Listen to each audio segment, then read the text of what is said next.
What's like the worst thing you've ever seen in your life? Hey everybody, Jefferson Webster here. I'm just gonna jump right into it. Shaq Fu isn't a bad video game. It's not. When the legend becomes fact, print the legend. Sometimes modern folklore takes hold, groupthink prevails, and legends are born. That's Shaq Fu, the video game. The most overly exaggerated bad video game of all time. Monopoly, Nickelback, Drake, the Nickelback of hip-hop. These are all similar examples of the legend overtaking the reality. And this concept is true with video games as well. Only from Atari. Made especially for systems from Atari. The video game that lets you help E.T. get home. Just in time for Christmas. E.T. for the Atari 2600. Did you know that this is the 8th best-selling Atari 2600 game of all time? Out of the entire catalog of 560 games. And it's often regarded as the worst video game of all time. More recently, Cyberpunk sold millions of copies, yet people love to trash it. Why does this happen? It could be a number of factors. Marketing hype, not meeting gamer expectations, or simply the collective of people unifying against something. And I know everyone on the internet has weighed in on Shaq Fu, but it's my turn.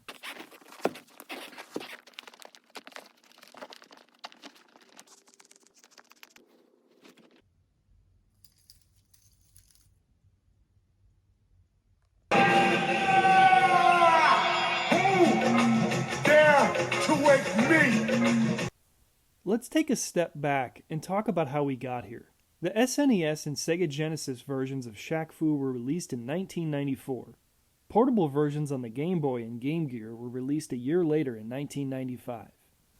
The games were published by Electronic Arts and developed by the now defunct Delphine Software International, known most for the game Flashback. I have to think that EA and Delphine Software were attempting to cash in on the recent popularity of fighting games such as Mortal Kombat and Street Fighter II. I'm assuming someone in a boardroom said, "We can get something pulled together like Mortal Kombat. If we get Shaquille O'Neal on board, then it's a slam dunk." I'm almost guaranteeing someone used that pun in the pitch meeting. The thing you have to understand is that in 1994, Shaq was in the peak of his popularity. He had already won Rookie of the Year in the NBA. He led the Magic to the playoffs. And in the 94-95 season, the Orlando Magic reached their first NBA Finals appearance in franchise history. During this time, O'Neal ventured out of the typical athlete's realm, making rap albums, film appearances, and various product endorsements. So Shaq Fu was just another business endeavor for the Diesel. Shaquille O'Neal, a.k.a. Shaquito Bounty Hunter, enforcer of justice, left hand, right hand, registered, lethal weapons, right foot, left foot, size 22, registered lethal weapons. This is your target. Introducing Shaq Fu, Kung Fu Shaq style, for Sega Genesis and Super NES. I cannot control the volume of my voice! Yeah, 90s video game ads were weird. Well, let's play some Shaq Fu. Get in and find out how much bullshit it really is. The story of Shaq Fu is pretty generic. Shaq walks into a dojo on his way to a charity basketball game in Tokyo, Japan. Okay, sure. This old martial arts master, likely ripped straight from Gremlins, tells Shaq he needs to go to the second world and recover a boy named Nezu from an evil mummy named Set Ra. Alright. So Mortal Kombat style, you go to the second world and have to fight through different characters until you reach Set, who's taken the boy. Not terribly creative.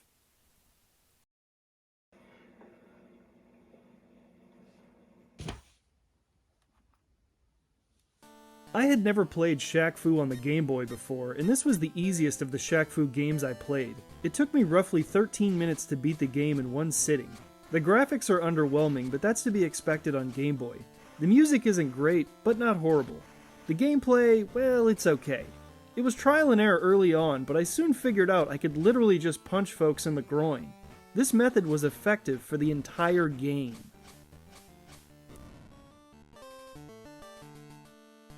Groin punching action!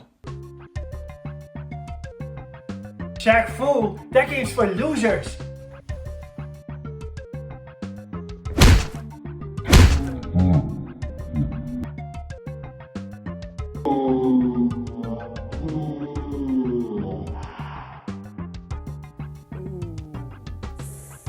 Sorry. Right in the ballsack. It was the worst thing you've ever done. Look, we'll talk about this later. I got things gotta do, people I gotta see. Shaq Fu and the Game Gear, another entry I had never played before.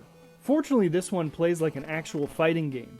The sound is okay, the graphics are kind of blurry and glitchy, but I had Mortal Kombat on the Game Gear growing up, and I remember enjoying that quite a bit despite its flaws and limitations, so I can forgive this game for cosmetic issues. In this game, you can't use the groin punch incessantly, so it takes a bit more strategy and by nature was more difficult. This game took me about 25 minutes to beat. When I reached the final boss Set, it took me numerous attempts to beat him. Come on. Yes!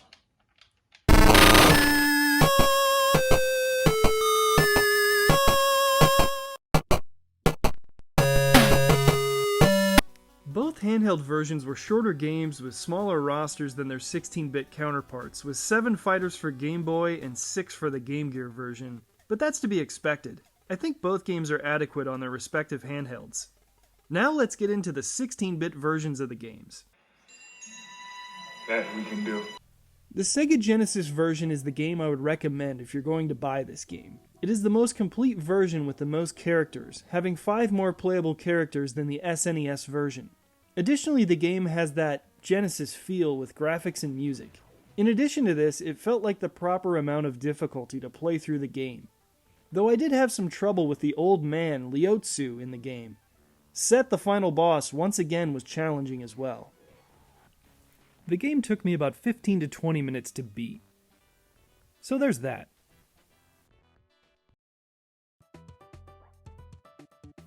The SNES version I found to be the most difficult. In this game I spent the most time trying to beat Set. I mean, look at this. Holy.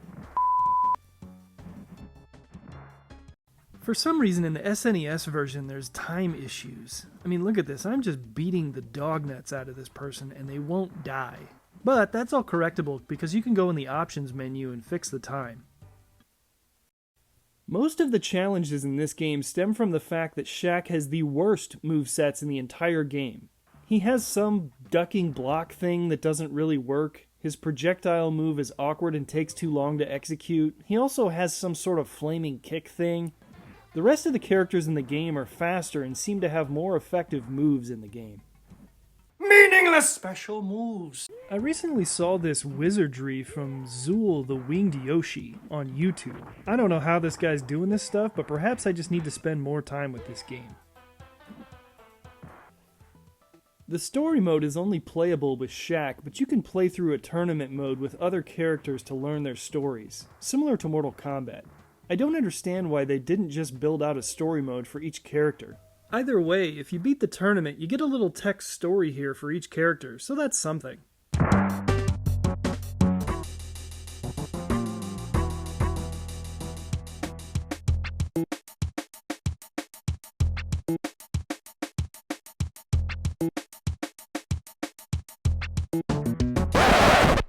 Yeah, more games coming. That's enough! That's enough! My ass is on fire!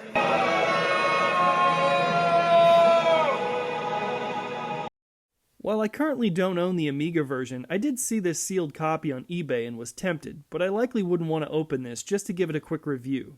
So here's some game footage. The graphics look pretty good here, but you only get 3 songs throughout the entire game, with no music played during the actual gameplay.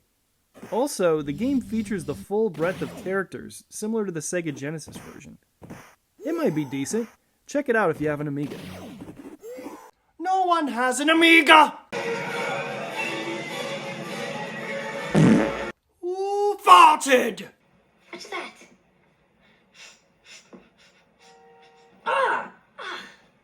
You smell like hippopotamus butt. Alright, let's do a quick recap. The Genesis and Amiga versions offer the most comprehensive playable characters. Given the balance of the Genesis version, difficulty, gameplay, and other factors, that leads it to being my preferred option among the set of games. Let me be the first to tell you, the future don't always follow the plan. Fighting game purists hate these games because some of the moves are unreliable, meaning it doesn't reward skilled moves and combos. This doesn't really bother me, honestly. However, I'd consider myself more of a novice fighting gamer. For example, I'll usually find one or two characters I like and figure out their movesets, merely to beat the game. That's about the extent of my engagement with fighting games. But let's hear Shaq explain why these games didn't do so well. That was on the end of analog and the birth of digital. Like, if I would have met those digital people, I would have never approved Shaq Fu. But again, a kid from Projects, Newark, New Jersey, wanted to do a video game.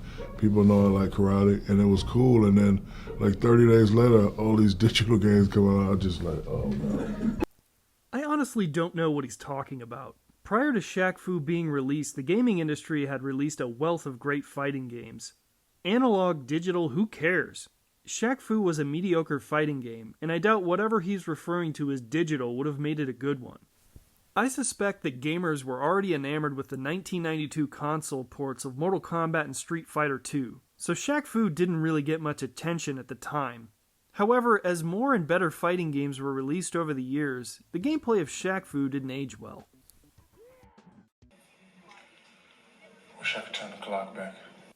Just 3 years later after the game's release, Nintendo Power Magazine voted it the third worst video game ever. I can't be certain, but this could be the catalyst for the Shaq Fu hate train. To me, the worst video games of all time shouldn't take much thought. Lists like these are complete bull. I'm sure there was no conflict of interest when Nintendo created this list back in 1997. What about all those Mario and Zelda CDI games? Well, Jefferson, those weren't real Nintendo games. Okay, how about Mario is Missing in 1993? What about the Virtual Boy and its library of games? Also, just wait until people start to really unpack the Wii and Kinect game libraries. There's some real stinkers in there. Context and objectivity always matter.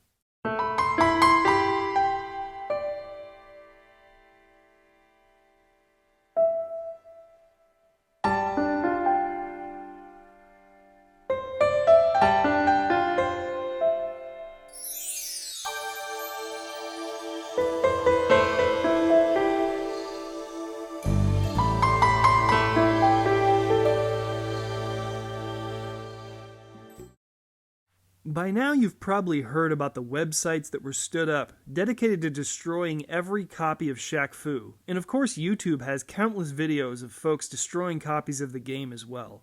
Since that time, game preservationists have created sites in opposition to save copies of the game. The internet? Damn right. We can pick up all kinds of good crap, not just porno. As I've said, this isn't a bad game. It had potential. An adequate fighting game! If you knew that the special moves were going to be cumbersome and ineffective to execute, then configure them to 3 different buttons and leverage a meter when you're allowed to use them.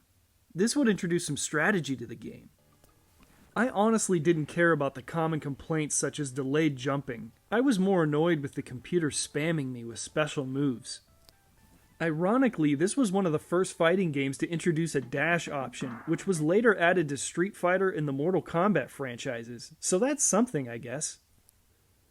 A sequel was planned in the mid-90s, but due to the momentum of hate for the series, it was eventually scrapped. Remember how it feels. Okay. Do it again, and that's your ass. After the release of Shaq Fu, Shaq still made appearances in other video games.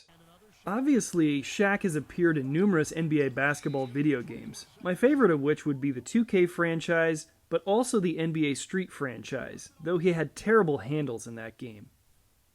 If we turn back the clock to PS2, Xbox, and Dreamcast, Shaq was an unlockable character in Ready to Rumble boxing. Shaq could be unlocked in 2 ways, beating survival mode on any difficulty, or when you're in the main menu, highlight survival and then enter the following code. Left 4 times, right twice, left twice, right, and then L and R at the same time. This game doesn't hold up particularly well, but obviously it's fun to see Shaq punch someone out of the ring. Also noteworthy is unlocking Shaq in UFC 2010. You can unlock him by entering the following code in the character selection screen below. When the code is entered correctly, a message will pop up on the screen telling you you've unlocked a new fighter. This man is a mixed martial artist. He stands 7 feet 1 inch tall, weighing in at 265 pounds. Yeah, in your bra. Shaquille O'Neal! This game looks great and it's fun to play. Plus, it's fun just seeing Shaq in the octagon with professional fighters. I'd also be remiss if I didn't at least mention this sweet Shaq pinball game from '95. It features 4 players and looks pretty awesome. Give it a try if you ever see it out in the wild. This is The Orange Tree by Alexandra Arecchia. It's a sculpture exploring the relationship between sports and street culture. It has no affiliation to Shaquille O'Neal whatsoever. I mention this because you have to take what Shaquille O'Neal does and says with a grain of salt. The guy is obviously funny and jokes around often, so you never know if he's kidding or serious. So in March 2014, when Shaq announced an Indiegogo crowdfunding campaign for a sequel to Shaq Fu, you have to realize that some people didn't take it seriously at first. The funding goal was $450,000. If achieved, the game was to be released for PC, PlayStation 4, Xbox One, Wii U, PlayStation 3, and Xbox 360. Surprisingly, the campaign ended in 2 months, later exceeding its funding goal. So you're probably asking yourself, why didn't Shaq just fund this game himself? Well, it's really not the sword for him to fall on. The group of developers who put together the game really just used Shaq for his likeness and got his support behind the game once funding was established. As I've stated, Shaq Fu wasn't that bad. It's entirely possible that the cultural embellishment of its failure could have directly led to its crowdfunding interest of the sequel. Well, ain't that something? What a person can do if they really put their mind to it. While I didn't contribute to the Indiegogo campaign, I was able to get my hands on this signed mock-up SNES cartridge, part of the swag that came along with one of the crowdfunding bundles. I've heard some horror stories with those who crowdfunded the game, so not everything went to plan. In fact, PlayStation 3, Wii U, and Xbox 360 versions of the game were started but later cancelled. Fast forward to June 2016, the developers announced that the game is nearly finished, but they're not comfortable providing a release date. The game was finally ready in early 2018, however it was once again delayed due to an unexpected licensing issue that required some significant rework. Finally, in June 2018, Shaq: A Legend Reborn was released for PC, Nintendo Switch, PlayStation 4, Xbox One, and a few months later on iOS and Android. The game, developed by Big D's Productions and published by Mad Dog Games, is considered a sequel to the original Shaq Fu. However, the gameplay is far from it. A Legend Reborn departs from a true one-on-one fighting game and is a one-player button-mashing beat-em-up. Well, I'll be dipped in and rolling breadcrumbs. As for this game, I'm going to try to stay out of the weeds. The internet has covered this game extensively upon its release. In short, it's slightly better than an average video game. As far as beat-em-ups go, it's decent. The plot of this game is a bit of a mess. Shaq, a Chinese orphan, is forced to face numerous celebrities who are actually demons with likenesses in the game such as Donald Trump, Paris Hilton, Justin Bieber, Mel Gibson, and one final boss that eats tacos and shoots out diarrhea. I don't know, let's assume she's Kim Kardashian. Also, this Michael Moore-looking whale thing takes you to the final level. Yeah, it's a weird mess. Let's talk about the pros and cons. The graphics and gameplay are good. You're equipped with an attack button, and you're going to use that frequently. Mash the X button! You also have special moves that you can use periodically to break up the monotony. Every now and then you'll reach stages in the game where Shaq receives special suit power-ups. More specifically, Shaq Diesel and Shactus, which offer new abilities and attacks. What is a Shactus? The game offers a variety of enemies that have different attacks. Additionally, the different level designs keep things interesting. There's one level that features German soldiers who give off white supremacist vibes, so each level had me questioning how far they were going to push the envelope on levels, enemies, and dialogue. I don't know, That video game is... Well, everything is culturally biased. The other feature that differentiates this game and keeps it entertaining is the humor. However, many of the jokes and stereotypes don't hold up in 2022. Hey boys, it's Afro Ninja! Ninjas are from Japan. Do I look Japanese to you? I can appreciate that the game doesn't take itself too seriously and often pokes fun at itself and O'Neill. There's also some nice little nostalgic nuggets in the game, including the Fu Schnickens, a hip-hop group that Shaq rapped with back in the day. I have idea. Here is beat. Ooh, I like that. Yeah, let's go. Must be awful for you. I can imagine how you feel. This game is an adequate length with moderate difficulty. I beat the game in about 2 to 3 hours. With some of the bosses there is some trial and error, but for the most part I coasted through the game pretty quickly. As for the cons, this game gets boring at times. You'll find yourself mashing the attack button endlessly to clear screens, only to move on to another screen full of countless enemies.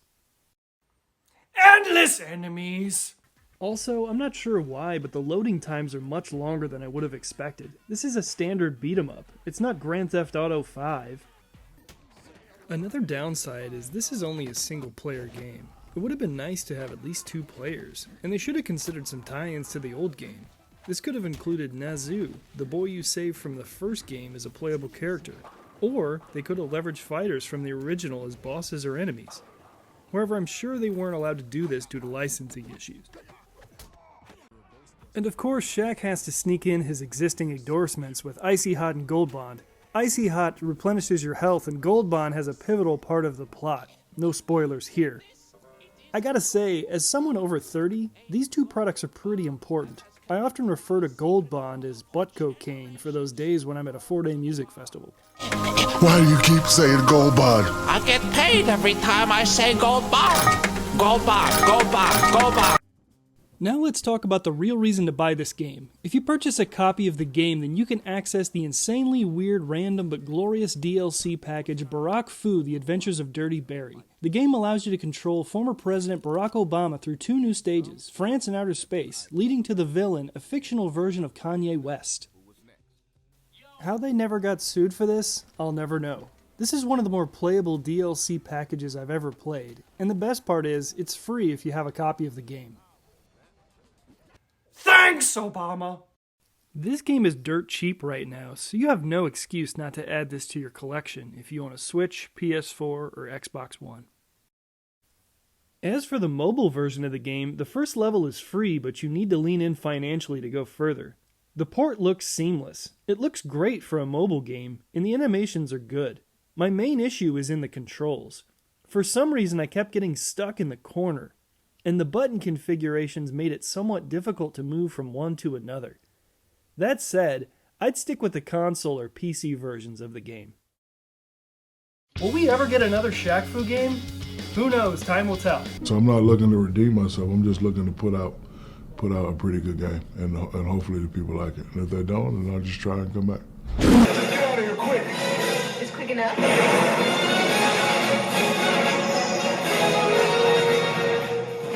Drake is the Nickelback of hip-hop.